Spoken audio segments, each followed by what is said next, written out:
নমস্কার, আপনারা দেখছেন এখন দাসপুর বার্তা। তীব্র তাপপ্রবাহে জলদানে ঘাটাল রেড ক্রস সোসাইটি। দক্ষিণবঙ্গে তীব্র তাপপ্রবাহ চলছে। হাওয়া দপ্তর থেকে বাঁকুড়া, বীরভূম, ঝাড়গ্রাম, পশ্চিম বর্ধমান, পশ্চিম মেদিনীপুর এবং পূর্ব মেদিনীপুরে লাল সতর্কতা জারি করা হয়েছে। অত্যাবশ্যকীয় প্রয়োজন ছাড়া দিবা 10টার পর থেকে বিকেল 4টা অবধি বাড়ির বাইরে না থাকার পরামর্শ দেওয়া হয়েছে।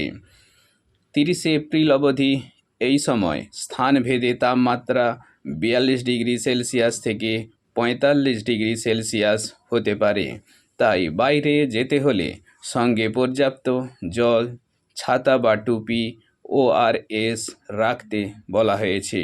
বিশেষ অসুবিধে বোধ করলে চিকিৎসকের পরামর্শ নেওয়াও বাধ্যতামূলক।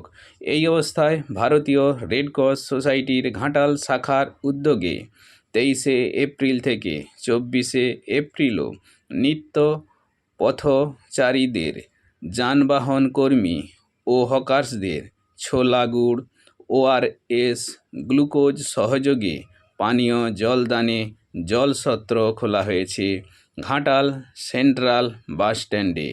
এই শাখার সম্পাদক নারায়ণ ভাইয়ের তত্ত্বাবধানে স্বেচ্ছাসেবী কর্মী হিসেবে রয়েছেন এই শাখার রিলিফ ইনচার্জ শুভদীপ সিংহ রায়, রামমোহন চক্রবর্তী, ইন্দ্রনীল ঘোষ প্রমুখ সুধীজন। ঘাটাল থেকে রিপোর্টে Shyamsundar Dolui. Like and follow with subscribe এখন দাসপুর বার্তা।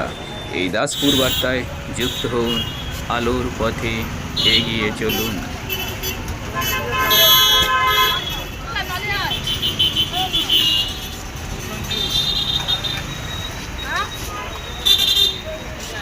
Domenico.